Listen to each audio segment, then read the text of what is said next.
The first thing Warner Rhodes noticed about Dovetail Ridge was the silence. Not the peaceful kind of silence, like you'd find in the woods after a gentle snow. No, this was heavier, like something was missing, something that should have been there but wasn't, as if the land itself was holding its breath. Warner pulled his truck off the highway and onto a dirt road that twisted like an old riverbed. It had taken him over 8 hours to reach this tucked-away Georgia town, and still he wasn't sure he'd arrived anywhere people were meant to live. The trees thickened the farther he drove. Tall pines and weeping oaks hunched together like they were whispering secrets behind their bark. Moss dangled from their limbs like forgotten threads. His GPS had given up 10 miles ago, but the woman on the passenger seat never needed directions. May Langley. Her face was turned to the window.com, unreadable. The sun caught her auburn hair and lit it up like a flame in slow motion. She hadn't spoken since they crossed the state line, but Warner didn't mind. He'd always appreciated her quiet. Even when it unnerved him, he glanced at her. Almost there, right? She didn't answer, just smiled, soft and secret. They reached the house by early evening. It was older than Warner expected. A tall, narrow structure with fading green shutters and a wraparound porch that groaned in the wind. Ivy climbed up, siding like it was trying to pull the house back into the earth. Ada stepped out of the truck first, barefoot before her toes touched gravel. Home. She hadn't said it, but her posture did. Something in the way she exhaled told Warner that this place had been waiting for her, maybe for both of them. Come on, she said at last, her voice light but firm. I'll show you around. The inside smelled of cedar, lavender, and something else, old, buried deep, like spice left too long in a closed jar. The wooden floors creaked beneath their steps, each board singing its own tired tune. Furniture sat exactly where it must have always been. A couch with sagging cushions, a bookshelf filled with hardcovers that hadn't been opened in decades, a kitchen with iron pans hanging like church bells. I used to stay here as a girl, Ada said, running her fingers along a dusty picture frame. My grandparents built it, said it was the only place that ever felt safe. Warner didn't reply. He was watching the way her hand trembled, just slightly, when she touched the wood. They slept in separate rooms that night. It wasn't something they discussed, just something that happened. Warner lay in a bed that creaked every time he breathed, staring at the ceiling and listening, not to crickets, not to wind, but to the house itself, settling, sighing, remembering. He thought about Charleston, about the life he left behind, the busy streets, the loud neighbors, the small apartment that always smelled like burnt toast. He thought he'd feel relief being away from it all, but now, in the quiet of Dovetail Ridge, relief felt a lot like loneliness. The next morning, 8 was already in the garden. Warner stepped outside to find her kneeling in the soil, her hands dark with dirt, her white dress smudged with earth like old ink. She was humming a tune he didn't recognize, soft, steady, a little off-key. Didn't look up when he approached. You always up this early? He asked. She nodded. The plants like it when you greet them before the sun gets too high. He raised an eyebrow. They tell you that. Etta smiled without turning, not in words. The garden was enormous. Rows upon rows of herbs, vegetables, and flowers bloomed with unnatural vibrancy. Tomatoes fat with juice, basil so green it looked painted, hydrangeas big as dinner plates, and pitchers, dozens of them growing in tidy little clusters. Warner bent to touch one. Don't, Ada said sharply. He froze. She stood and wiped her hands on her dress. They're not ready yet. You have to let them decide when. He chuckled. And how exactly do you know? I just do. Her face didn't invite questions, so he didn't ask. The next few days followed a quiet rhythm. Eta gardened. Warner tried to fix the leaky faucet, read dusty books, and drank bitter coffee from mugs stained by time. The townspeople were polite, but distant. An old postman named Harold Tubbs Binns stopped by once and dropped off a welcome basket jam, pickles, and a pie with crust so perfect it felt wrong to slice. Eta Maybach. He'd asked. Warner nodded. You know her, Tubbs. Just gave a tight smile. Everyone does. Hard to forget her. Then he got in his truck and left without another word. That night, Warner asked Ita about it. People here treat you like a ghost, he said, setting 2 plates on the table. She smiled, slicing peaches into a bowl. That's what happens. When you stay gone too long, they forget you ever lived. Seems like they remember you just fine. She shrugged. They remember the version they made up. Warner didn't know what that meant, so again, he didn't ask. But something kept nagging at him. The cellar door. It was at the end of the hall, always locked the first time he tried it. Ata had stopped him without raising her voice. That's not your place. she'd said. And just like that, it wasn't. But he still thought about it. At night, when the wind moved wrong, when the house seemed to breathe. One evening, after she went to bed, Warner walked the hallway barefoot. The floor was cold beneath his soles. The cellar door stood there, quiet and closed, like it had always been waiting for someone to open it. He placed his hand on the doorknob, cold, not locked, tonight, but he didn't turn it. Not yet. Instead, he whispered into the silence, "I know you're hiding something." And the house, for a moment, stopped breathing. The morning sun spilled over the fields like warm honey, soaking the old farmhouse in golden light. Warner sat on the porch steps, sipping coffee that tasted faintly of ash and overripe peaches.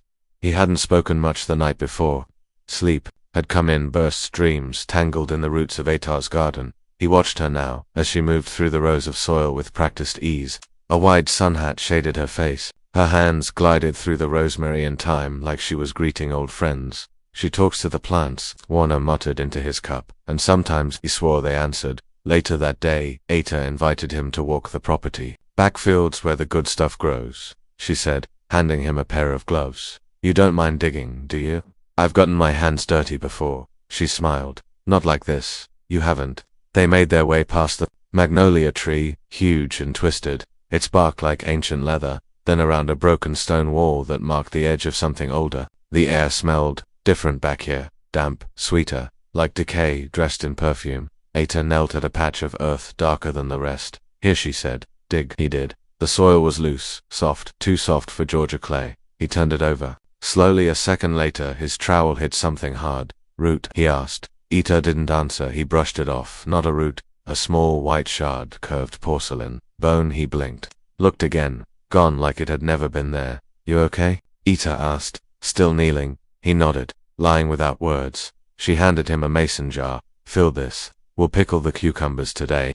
And just like that, the moment passed, buried like the bone. That evening Warner wandered through the living room and stopped at the fireplace mantel. Old photos lined the edge, their frames dusty, the glass cloudy with time.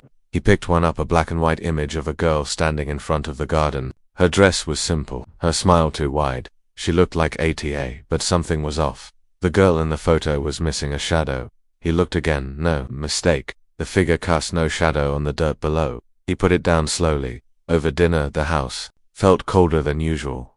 Atar stirred the stew with long, slow motions. The smell was rich and earthy, with hints of cloves and smoke. She ladled it into 2 bowls without a word, and sat across from him, folding her hands. He took a bite. It tasted nostalgic, like something he couldn't name. "Good?" she asked. He nodded, but he didn't finish it. That night, Warner stood in the hallway again. The cellar door remained shut, but he could feel something behind it. Not movement, but memory. Like the walls were holding in a breath they'd been keeping for decades. He reached for the handle. Still unlocked. Still untouched. He turned it. Only a little. A creak escaped. Soft and high. Like a child exhaling. Then he closed it again. The next morning, a knock came at the door. Warner opened it to find a woman in her early 50s, dressed in faded jeans and a floral blouse. She held a pie dish and a tight smile. "Hope I'm not intruding," she said. "Name's Cora Dean. Used to live up the road." Heard Atar was back. He let her in. Atar was in the kitchen. She greeted Cora like a memory returned, warm, but not surprised. They spoke in gentle tones, sipping tea, talking about the past, but Warner watched their eyes. They didn't speak like old friends. They spoke like survivors. After Cora left, Warner approached Ita. She seemed nice. Ita nodded. She was always curious. Curious about what Atar wiped her hands on her apron. Things best left alone. He didn't push, but a coldness bloomed in his chest that didn't leave for the rest of the day. That night, Warner wandered the backfield again. The moon was low.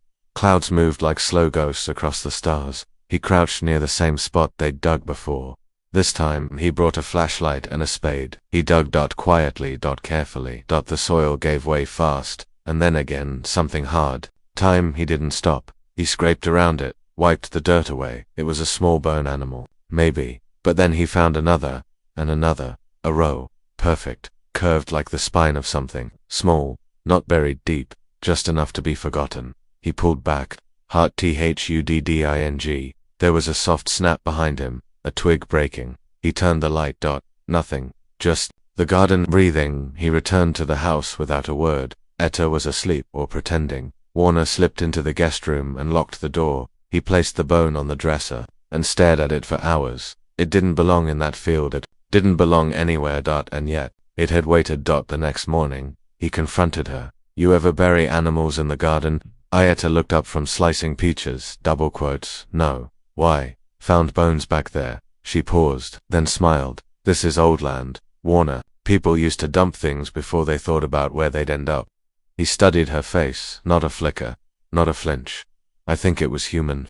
She met his eyes, and for a second, just 1 second, he saw something crack in her expression. It was gone. You should rest, she said. You've been digging too much. That evening, Warner tried to call his friend back in Charleston. No signal. Not even static. He checked the landline in the kitchen. Dead when he asked Ayeta. She smiled. Storm. Must have knocked something out. But it hasn't rained in days. She shrugged. Sometimes storms don't need clouds. That night, the cellar door stood open. Just a crack. Like an invitation or a warning. He stepped closer. Put his hand on the frame. Cool air spilled out. Not like a basement. Like a crypt. He stared into the darkness below, and this time he didn't walk away. Warner didn't sleep that night. The cellar door was open, just a crack, and no matter how many times he tried to pull himself away, his mind wouldn't let it go. There was something down there, something waiting. He could feel it like a weight, pressing on his chest, a thick air that clung to his skin. He got up quietly, moving through the house as silently as the moonlight streaming through the cracks in the walls. Ayeta was asleep in her room, her breathing soft and steady, but Warner didn't dare wake her. There were too many questions, too many unanswered pieces in this strange, quiet place. He stood at the top of the stairs, his fingers brushing the cold wood of the door frame. The cellar awaited him below, dark and silent, like a mouth open wide, ready to swallow him whole. He stepped down slowly. The air changed immediately, thick with the musty scent of earth and decay. His flashlight flickered before steadying, the beam cutting through the darkness and revealing rows of shelves laden with jars. Jars of things that didn't belong in a kitchen, things that shouldn't have been kept at all. The jars seemed to watch him, their contents hidden behind the cloudy glass. Warner's heart raced. He took a few tentative steps forward, the floor creaking beneath his boots, and then, as if the house itself were holding its breath, he saw it, a table in the center of the room. A butcher's table, dark with age, but somehow still pristine, its surface slick with something that wasn't dust. He moved closer, his hand gripping the flashlight tightly as if it could shield him from what he might find. Then he saw it, a stack of bones, delicate, fragile, not animal bones, not human, either. They were too small, too perfect. A collection, arranged with care, like a puzzle, like someone had taken time to piece it together. They were wrapped in cloth, the fabric yellowed with age, tied with what looked like a ribbon. Warner's throat tightened. He swallowed hard. It wasn't just the bones that terrified him. It was the sensation that rose up in his chest, the feeling of being watched, the feeling that something, or someone, was just behind him, waiting for him to turn around. He spun, the flashlight beam dancing across the cellar walls, empty, silent. The door. The cellar door was open wider now. A slow, deliberate creak echoed through the stillness. No. Warner single quotes legs moved before his brain could catch up. He backed away from the table, his hands shaking as he gripped the banister and hurried up the stairs. His heart pounded in his ears, each beat like a drum. The door slammed shut behind him. He didn't stop, didn't breathe. He ran up the stairs, through the house, and out the front door, into the cold night air. His pulse thudded in his throat, his chest rising and falling as if he could escape the fear just by running from it. The morning was just as quiet as the night. Warner couldn't remember the last time he'd felt this tired. His eyes burned with the weight of what he'd seen, or rather, what he hadn't seen. He couldn't shake the feeling that there was something he'd missed, something important, something that had been just out of his reach. A whisper in the dark that had slipped through his fingers, but he couldn't stay up all night. He needed to focus, to think.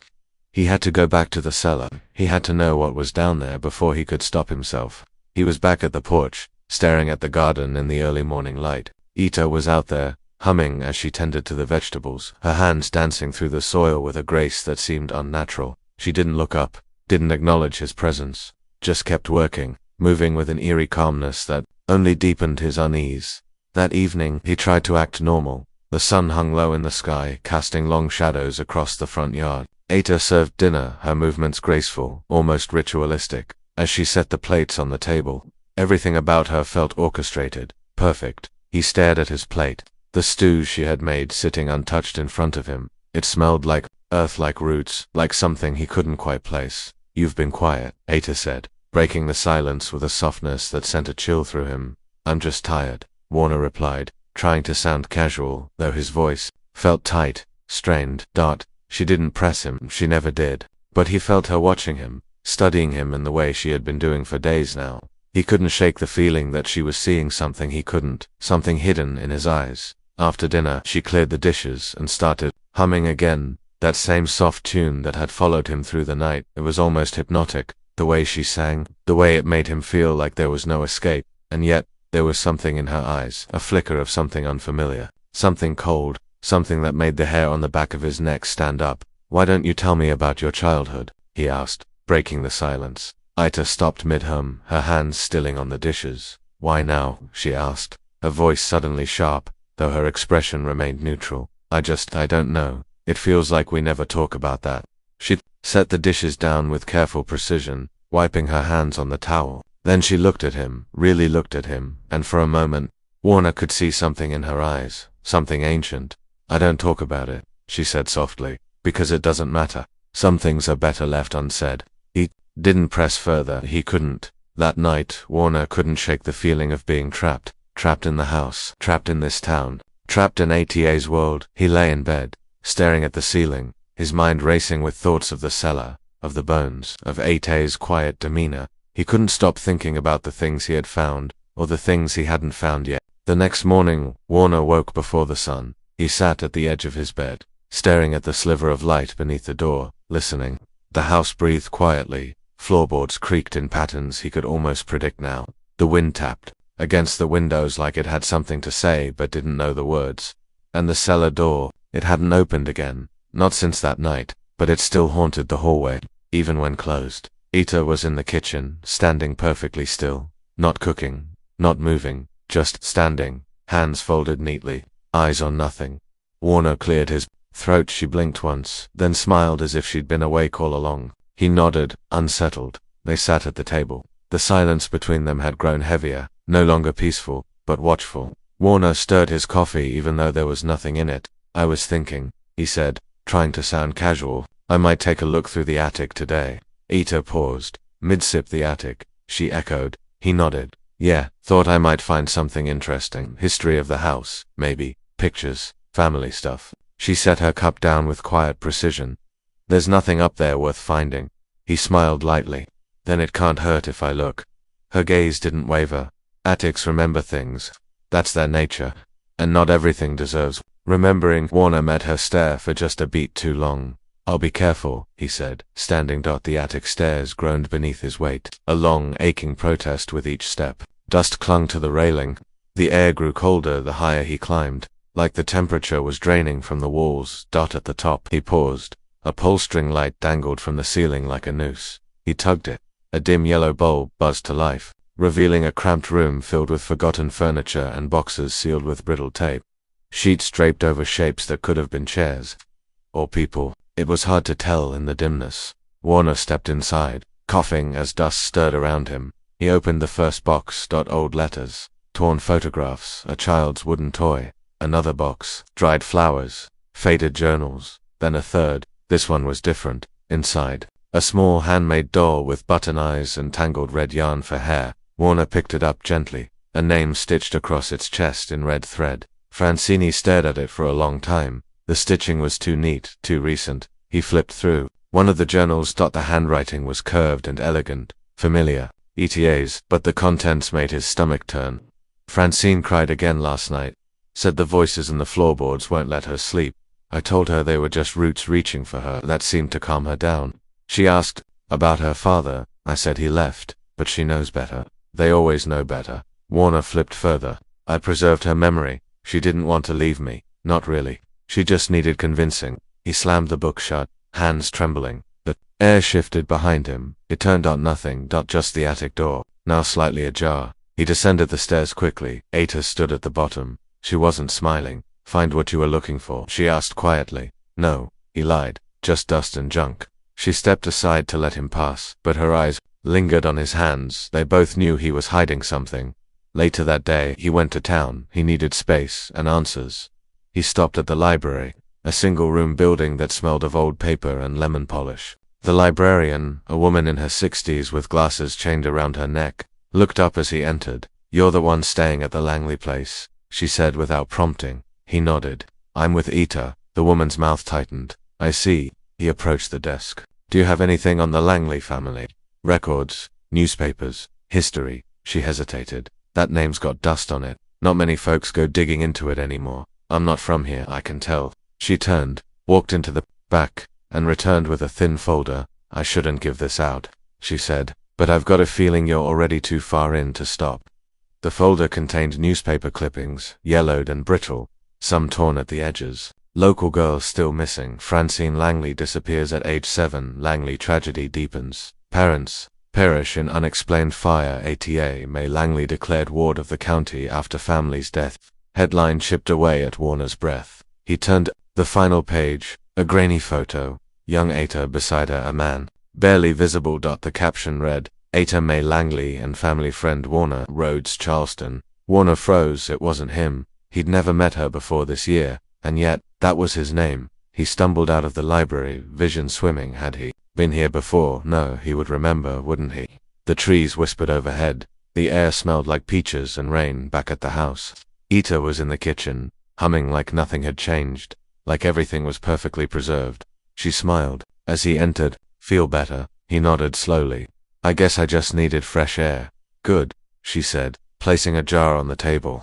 "I made your favorite." Warner stared at the jar. Inside, peaches. Floating in syrup the color of sunset. His name was written on the label. Not printed. Written. In her handwriting. For Warner. The jar sat in front of Warner like an accusation. For Warner, the label read as though it had been waiting, preserved just for him. He didn't open it, didn't dare. The syrup inside shimmered with a strange glow under the kitchen light, thick and golden, wrapping around the peach slices like amber around trapped insects. "Go ahead," Ita said gently, brushing flour from her hands.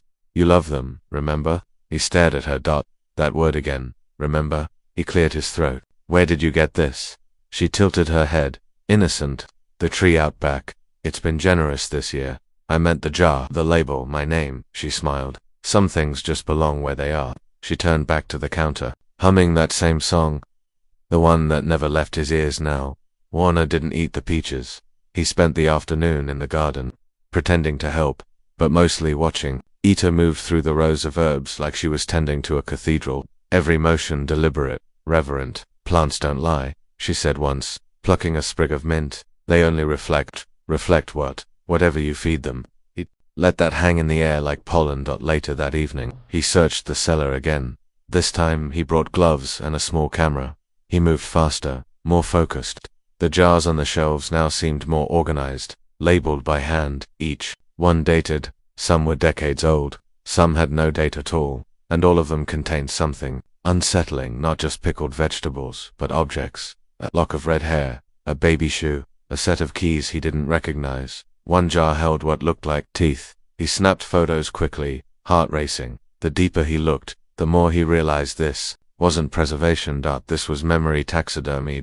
In a dusty corner of the cellar, behind crates and baskets, he found a tall cabinet with a latch rusted shut. He pried it open. Inside, stacked neatly, more journals, each one with Ata's elegant handwriting on the cover. But the names were different. Francine, Sarah, Colette, Miriam, Warner. His hand stopped on the last one. Warner. He opened it. The first page read, "He forgets. Every time. But he always finds his way back." His breath caught. Sometimes he remembers the peaches, sometimes the attic, sometimes the cellar. Never all three. That's the trick. But he never stays gone for long. He dropped the journal, staggered back. His name was in her writing, written long before this week. He fled the cellar, lungs burning up the stairs, through the kitchen, into the night air. The stars above, Dovetail Ridge, flickered like dying memories. He walked for miles, or maybe just minutes. The roads blurred, the trees closed in, his breath fogged in the warm air. He found himself at the edge of the backfield, staring at the peach tree, the one Ita swore fed them both. He approached slowly. The fruit glowed in the moonlight, unnaturally plump. Unnaturally. Still, he reached out. The skin gave way beneath his fingers, splitting open not with juice, but with something dark, thick, and pulsing. He recoiled. The peach thudded to the ground. It was breathing. The next morning he awoke on the porch swing. His neck ached. His hands were stained with something red-brown. ETA was inside, making breakfast like nothing had happened. He walked into the kitchen. "You drugged me," he said, voice hoarse. She looked at him with a strange tenderness. "You always say that around day 5. I'm not staying." "You never do." Warner didn't pack a bag. He simply got in the truck and started the engine. The road away from the house stretched long and empty. No traffic. No signs. No birds. 10 minutes passed. Then 20. The woods thinned, but no town appeared. He checked the GPS. No signal. He turned off the ignition. Silence. He turned it back on. Ata's voice came from the radio, not speaking, but humming that same tune. He threw the door open, stumbled out onto the gravel road. The truck turned off by itself. He walked back to the house. He didn't know why, he just had to. It pulled him the way old songs do, not because you love them, but because you can't forget them. Ita met him on the porch, holding a new jar. "Something for the road?" she asked. He didn't take it. She tilted her head. "That's all right. I'll keep it fresh." That night, Warner lay in bed, eyes open. In his dreams, if they were dreams, he saw the house from above, floating like a flower in water, roots curling beneath it, endless, coiling like memories. And in the cellar the jars multiplied, each one labeled, each one sealed, each one singing.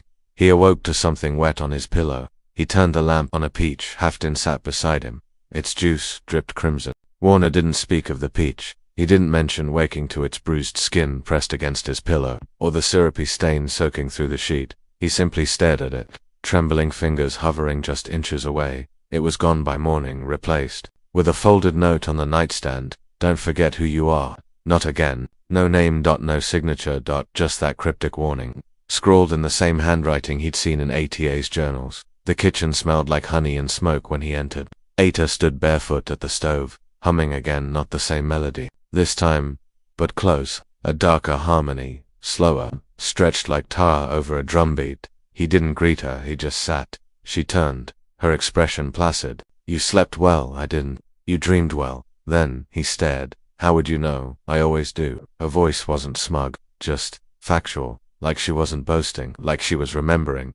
That day, Warner wandered the edge of the property, past the collapsed fence and the line of weeping birches that divided ATA's garden from the forest beyond. The trees here leaned inward, like they were hiding something. He pushed through undergrowth until he found an old iron gate, rusted, sunken, nearly invisible under vines. Beyond it, a small cemetery, private, forgotten. The gravestones were smooth from decades of wind and rain. Most of the names were illegible, except one, Francine Langley, beloved daughter, returned to Earth. Date of death, unknown. The stone had no flowers. Just moss, and something else, a single peach pit, placed neatly on top. His stomach twisted back in the house. He asked Etta, "You ever visit the graveyard out back?" She didn't look up from her knitting. "There are many graves on this land," she said. "Most are memory markers, not bodies." "So Francine didn't die?" "Oh, she did," Etta replied calmly. "Just not in a way most people understand." He waited.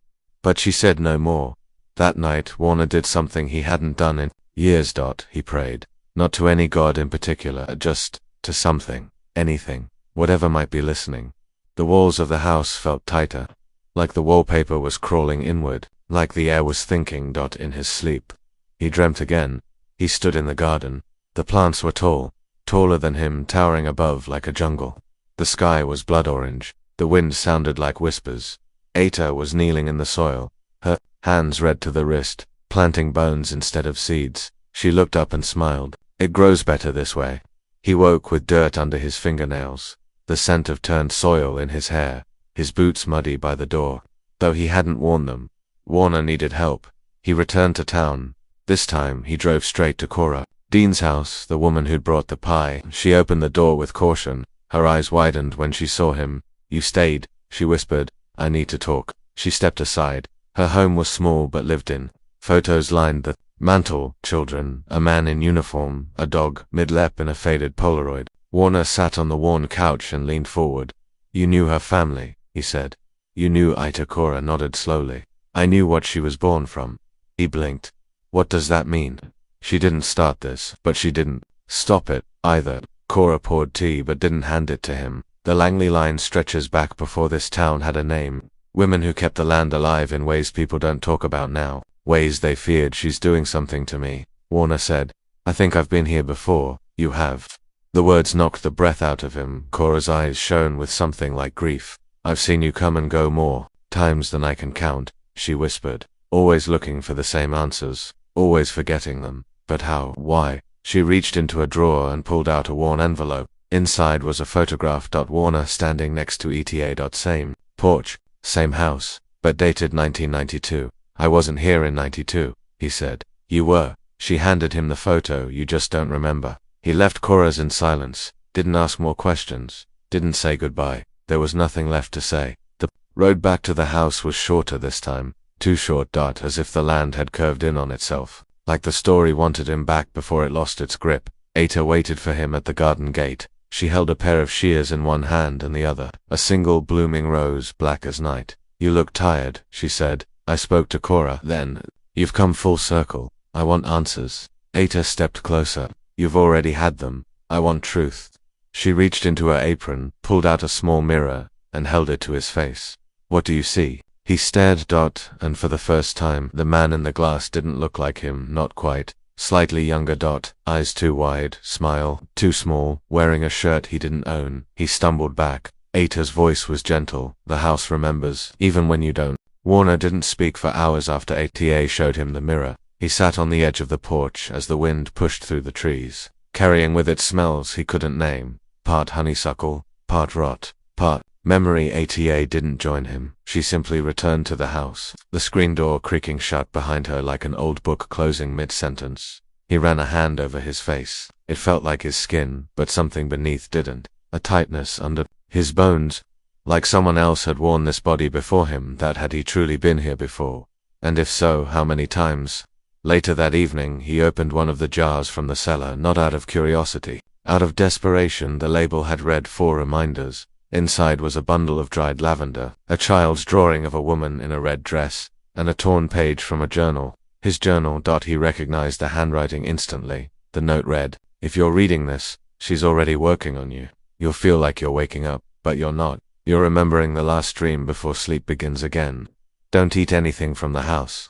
Not the garden. Not the jars, especially not the peaches. He dropped the page, but it was too late. He'd already had the tea and maybe, once, long ago, a bite of peach. That night he stayed awake, flashlight in hand. He sat in the hallway outside the cellar door, waiting for it to creak open on its own like it always did. But a did in single quotes, not this time. It stayed shut, dead silent, and somehow, that was worse. In the early morning, just before the sun pierced the horizon, he returned to the attic. He had to find more. Something definitive, something real. The journal labeled Warner was still there, resting in the cabinet like a trap waiting to be sprung. He flipped to the middle. In some lives, he leaves. In others, he stays.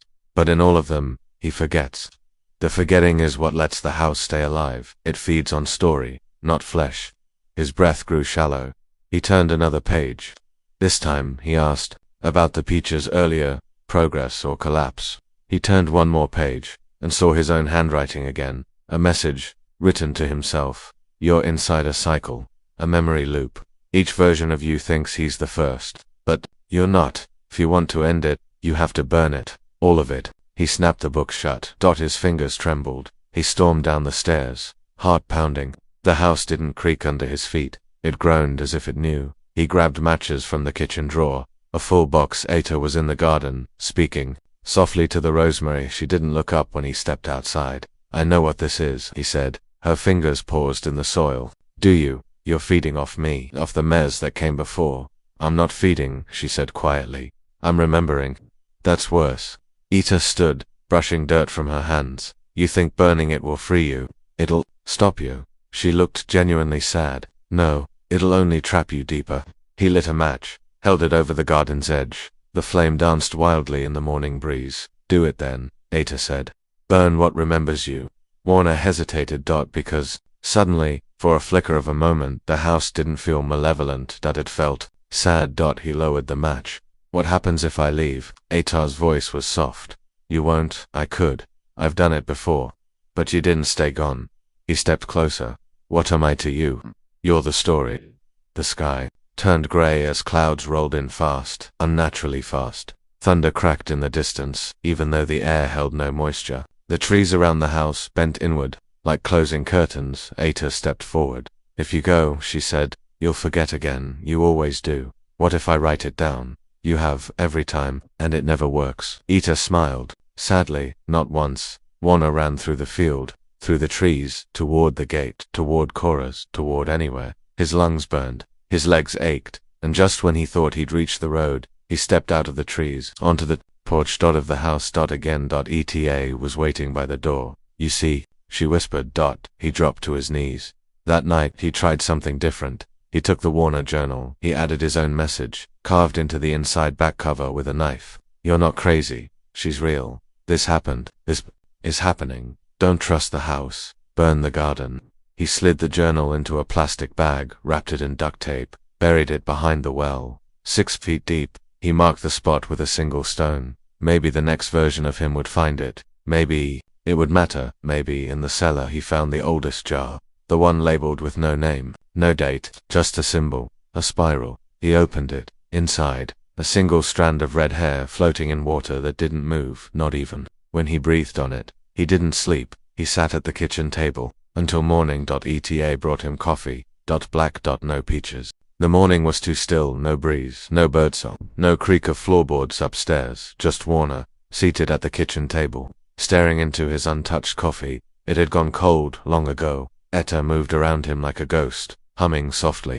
She didn't speak, neither did he. Something had shifted between them, not anger, not fear, recognition. As if both finally understood the rules of the game, and both knew it was almost over.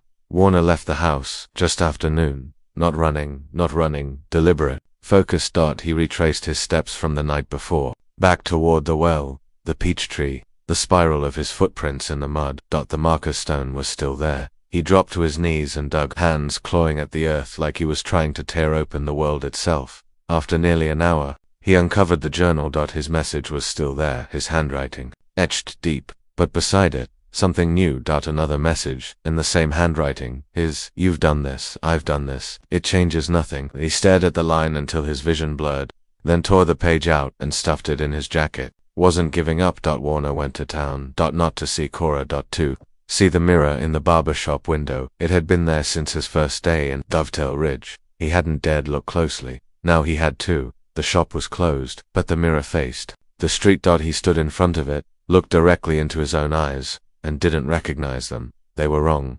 Too calm, too hollow, as if someone else were using his face. Behind him in the reflection, the street was empty, except for a small girl wearing red. She stared at him through the glass. Francine. He turned quickly, but no one was there. Back at the house, he confronted Eta. "I saw her." Eta set down her book without looking up. "You've seen her many times. She's dead. Most things that grow from this place are. What do you want from me?" Warner's voice cracked. Eta raised her eyes. Calm, kind, eternal. "You're the story. Warner, you make it happen, over and over. Then stop writing it. I'm not the author." She placed a book on the table, one he hadn't seen before. On the cover, Dovetail Ridge, a memory author. Warner Rhodesy staggered back. "That's not mine. You wrote it. In the first version, or the 10th. Who's counting? I've never. You dreamed it.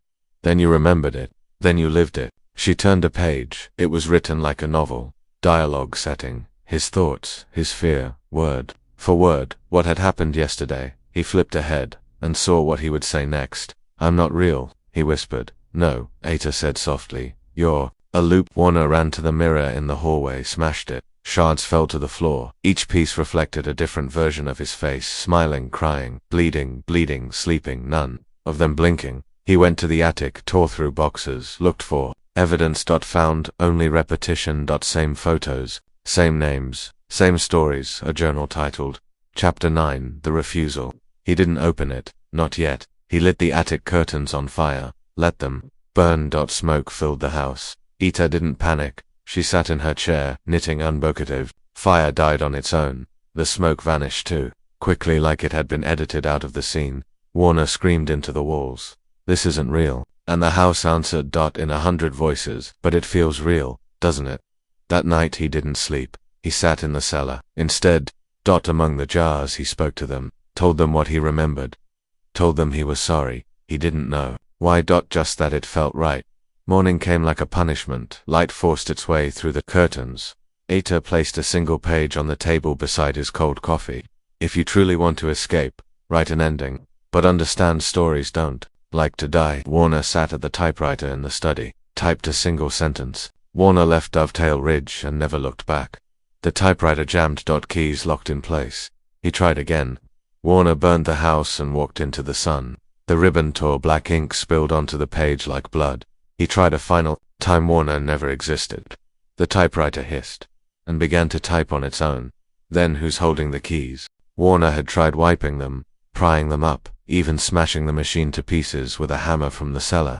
But every time he blinked, the typewriter was whole again, waiting, whispering, "Write your way out." He sat on the porch, face buried in his hands. Etta rocked quietly beside him, her chair creaking like the ticking of a grandfather clock. "Want to know how it ends?" she asked softly. He didn't answer. "I could show you," she continued, "but you'd only forget it again." He turned to her slowly. "What happens if I burn you?" She smiled, amused. "You've tried." "I don't remember." "You're not meant to." That afternoon, Warner drove to the edge of town, just beyond the bridge that marked the border between Dovetail Ridge and the rest of Georgia. He knew the route, the pine trees, the crooked signs, the mailbox with no name, but something had changed. The road just stopped, not ended, stopped, like a painting that hadn't been finished. Beyond it, gray static, not sky, not mist, just static. He threw a rock into it. It vanished. Before it hit the ground, he took a photo. The camera refused to save the image. Back at the house, Eta was in the garden again. This time she wasn't humming, she was weeping. Silently, her shoulders trembled, hands still working the soil. Warner approached slowly. "Why do you stay here?" he asked. "Because I have to." "Why?" She looked up at him, face streaked with dirt and tears. "Because someone has to hold the story open. If I stop, it swallows itself, and everyone vanishes. Then let it vanish." She shook her head. "You say that now. You won't tomorrow." Warner returned to the attic. Everything was ash now, except one item untouched by flame, the journal labeled Chapter 9, The Refusal. He opened it blank. Except the first line. In his handwriting. "This is the part where I finally try to leave the story for good." He took a pen and wrote beneath it, "Then let this chapter be the last one." The words disappeared, right off the page, replaced by new ones. In Eta's handwriting, "If you want to end the story, you must become the ending." That night, Warner didn't sleep. He wandered the halls, past doors that weren't there yesterday. He opened one and found a hallway of mirrors, each reflection a version of himself. Older, younger, wounded, smiling, screaming. One reached out and touched him back. The cellar door opened by itself again. But this time, it didn't lead to shelves or bones. It led to a long corridor of shelves filled with books, thousands all titled the same. Dovetail Ridge, each with a different subtitle. The boy who stayed, the man who burned, the one who remembered, the one who never did. He pulled a random one from the shelf. It opened to the middle, a scene.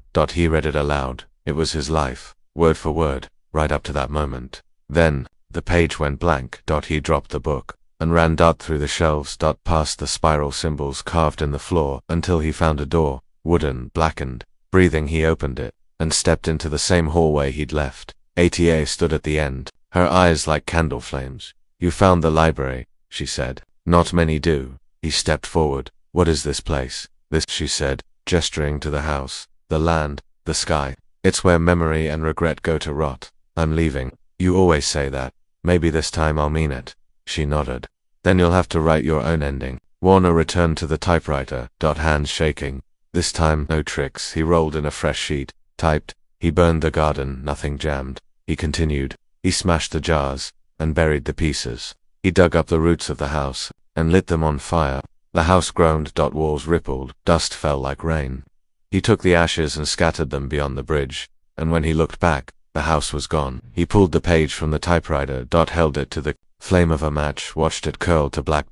Then he stood, stepped outside. The sky had changed. No sun, no moon, no stars. Just gray. But the house was cracking, literally splitting down the center like a peeled fruit. Ata stood in the doorway, eyes full of grief and pride. "Go," she whispered, and this time he did. He reached the bridge. The static was thinner now. Flickering. He stepped into it, felt nothing, then everything, a rush of voices, His own, hers, others, and then silence. Warner awoke in a motel room miles from Dovetail Ridge. The air was stale, the bed unfamiliar. He checked his phone. No messages, no missed calls, no photos, except one, a peach, on a plate, bite taken, juice, dripping, captioned, "See you again." Warner didn't remember falling asleep, but he woke with a jolt in that grim motel room, the faded floral curtains drawn tightly shut, a lamp flickering even though he hadn't turned it on. The photo on his phone was still there. The peach, bitten, bleeding juice,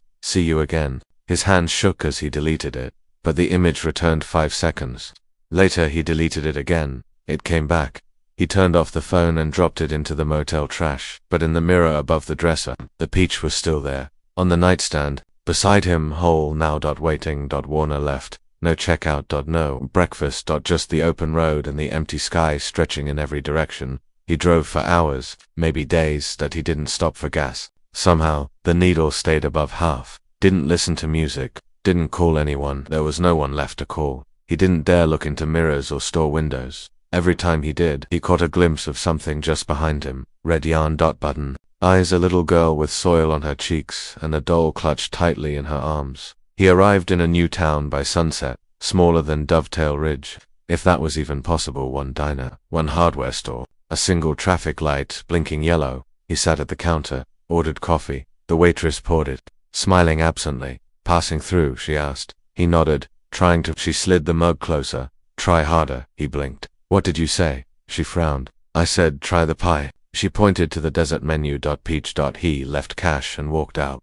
The moment the door swung shut behind him, thunder cracked. No clouds overhead, just sound, close and sharp, like a whip crack at the base of his spine. The sky flickered. He turned. Around the diner was gone. In its place, the porch. Her porch. The rocking chair swayed gently in the wind, empty but warm, as if someone had just left it. "No," Warner whispered. "No, no, no, no." He spun around. Every road led to the house. Every direction became trees. The air smelled like mint and stone. He ran. Tripped, fell. Woke up in the guest bedroom. Sheets crisp. Window open. Peach blossoms on the sill. ATA stood in the doorway, a cup of tea in her hand. "Welcome home," she said. He couldn't move, couldn't breathe. "What is this?" he whispered. Ata's face softened. "It's not punishment, Warner. It's memory. It just takes a different shape for everyone. I burned everything."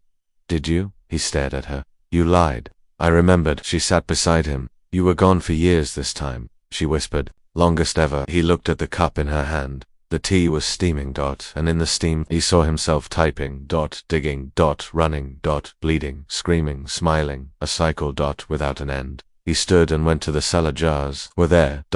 All of them, untouched, preserved. His label was on a fresh one. Warner 10. He opened it. Inside was the torn page he'd written in chapter 9. "Let this chapter be the last one." Below it, another line had been added. "But endings are a kindness stories rarely afford." Warner walked out into the garden. The peach tree was blooming again. He took a fruit in his hand. Soft, sweet, familiar. He stared at it for a long time, then took a bite. The wind picked up.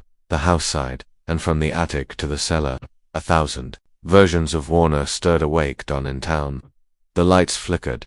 A new family arrived at the edge of Dovetail Ridge. The woman smiled. "What a lovely place," she said. "It feels like it remembers you." The man nodded, walking toward the gate. Behind them, the trees leaned in. The house began its story again. Warner stood beneath the peach tree, juice running down his chin. The fruit was sweet. Too sweet, like memory dressed up as comfort. He dropped it to the grass, its bite mark still steaming. His vision blurred. The house was breathing again. He could feel it now, the walls, the floorboards, the windows, all pulsing with something ancient and hungry, not just alive. Awake. Inside, Ata set the table. 2 plates. One for her. One for him. She hummed, as always, but the song had changed. Not softer, not louder. Just sadder. A farewell, perhaps. He stepped into the house. The floor didn't creak. It sighed, like it missed him, or like it was sorry. Ata gestured to the seat. He didn't sit. "I remember everything," Warner said. "Good," she whispered. "That's where the ending begins. I found the jars. You always do. I found the library. You wrote it. I tried to escape." His eyes shimmered. "And you did. For a while, but I'm back. You always are." He took a step forward. I'm done being a story. Eta stood. You were never the story. Warner, you were the quill. He grabbed the nearest journal off the shelf, ripped it open. Every page was written in his handwriting, even the ones he never lived, but pages labeled version 3, version 7, version 9. Each with a different ending. Warner drowned in the well. Warner fled into the static and never returned. Warner became the next caretaker. He turned to the last page, blank, waiting. He reached for a pen. Eta caught his hand. Whatever you write, it stays, she said. Good, he replied. Then let this version be the final one, he wrote. Warner burned the house. But this time, he burned the memory too. He didn't flee, he didn't forget. He faced it, and when the fire reached the core, it didn't scream. It whispered thank you. The house began to crack. For real this time. Flames burst not from matches or candles, but from truth, from the written word. The jars shattered in the cellar, a symphony of glass and history. The attic beams crumbled. The garden withered in a blink, curling into ash. Eta stood in the doorway, smoke curling around her like a shawl. You've written an ending, she said, her voice proud and trembling. He nodded. She smiled, then faded. Not burned, not destroyed, just gone. Warner stepped outside as the house collapsed behind him, but this time, it didn't rebuild. No porch, no rocking chair, no cellar door, only scorched earth, warm beneath his feet. The spiral carved into the dirt glowed once, then vanished. Weeks later, Warner stood at the edge of a bookstore in a different state. The shelf in front of him read fiction, new voices. He pulled down a thin paperback. The cover was black, the title, The House That Remembered. Author Warner Rhodesy opened the first page. It began. He bit into the peach and remembered everything. He smiled, left the book behind, walked out into the world. This time, there was no static. No loop, no ETA. Just morning light. And choice. Months passed. Warner no longer marked days by calendar pages or clocks. Time didn't feel like something that needed keeping anymore. He lived far from towns, now in a weathered cabin perched on a hill surrounded by thick pines and rivers that whispered but didn't watch. He built it himself, every nail and board driven with hands that finally felt like his own. No mirrors, no peaches, no humming. And yet, on certain nights when the wind rolled in strange from the east, he'd swear he could still smell lavender and loam. Sometimes he'd wake from dreams where he was digging, always digging, even when there was nothing left to bury. But he'd rise, wash his face, and start the fire in the hearth. That was the deal, he thought. You can leave the story, but echoes still chase your shadow. He kept a journal now, not for the sake of record, but as a form of tether. Each morning, one sentence, I'm still here. Each night, one more, and I still remember. He never missed a day. He'd learned that forgetting wasn't an accident, it was a design. One gray morning, the mailman brought a package. No return address, no postage stamp, just his name, written in black ink. Inside, a photograph, a house half burned, still standing, and in the window the unmistakable outline of a woman, arms folded, watching, a note on the back. You burned the house. But not the story. That evening, Warner didn't write his usual sentence. He stared at the blank page for a long time. Finally, he wrote something new. Stories live in those who survive them. Weeks later, a knock echoed on his cabin door. No one ever visited. Opened it slowly. No one was there. Just a small girl's doll on the step. Woven yarn. Red dress. Dirt-streaked. Its button. Eyes stared up at him like they'd always known. The end. He set it on a shelf by the fire. Didn't touch it. Didn't speak. But he didn't throw it away. Seasons shifted. Snow came and went. The journal grew thicker. His hair thinner. But the memory stayed. Never as a burden. Just a soft hand on his shoulder, reminding him he'd walked through fire and chosen not to be ash. One summer afternoon, Warner sat on his porch, eyes closed, listening to wind through pine. And for the first time in a long time, no echoes. No humming. No stories scratching to be told. Just peace. Real. Earned. He smiled. Then opened his journal one last time and wrote, The house no longer remembers me. Somewhere far from him, or maybe just deeper inside, the library burned. One book stayed. Unopened. Its title, Dovetail Ridge. Version 11, The One Who Let Go. And when the flames finally reached its spine, it didn't scream. It sighed. Like relief. Like release. Like the story itself had finally exhaled.